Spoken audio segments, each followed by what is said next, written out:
Aleksandar Milošević, star 32 godine, zvani Aca Kostur, vlasnik lanaca kladionica, Kalčo i građevinske firme, teško je ranjen 28. juna 2008. godine ispred svoje kuće u Udbinskoj ulici broj 17 na Banovom brdu u Beogradu. Borba za njegov život trajala je nekoliko sati, ali nažalost on je preminuo. Milošević se to veče dovezao džipom Porsche Cayenne do Udbinske ulice, sa njim u kolima bio i njegov vozač. Čim je Milošević otvorio vrata džipa i počeo da ustaje, metak ga je pogodio u grudi.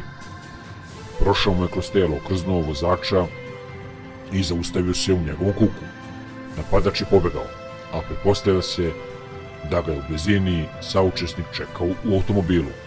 Metak je ispaljen iz snajpera, koji Milošević je pogodio u grudi, završio je u ramenu njegovog vozača Igora, starog 19 godina. Milošević je bio u komi i iz nje se nije probudio, a njegov vozač koji je bio u teškom stanju, ovaj napad je preživeo.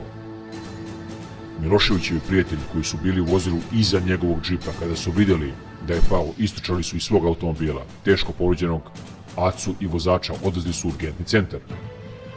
Milošević je dobio prvu pomoć na reanimaciji i konstatovano je da mu je metak povredio pluća, slezinu i želudac. Milošević je preminuo posle operacije. Patrola policije koja je dežurala u urgentnom centru kada su dovezeni ranjeni Milošević i vozač obavestila je kolege koji su odmah pretražili okolinu višespratnice u kojoj živi Milošević i ispred koje je ranjen. Međutim, nisu nađeni nikakvi tragovi koji bi ukazali na identitet napadača.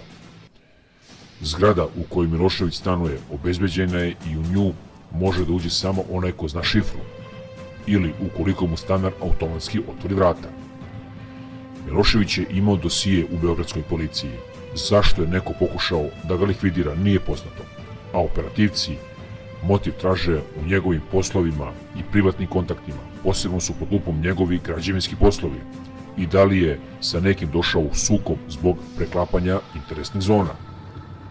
Milošević je bio kum Andrije Draškovića.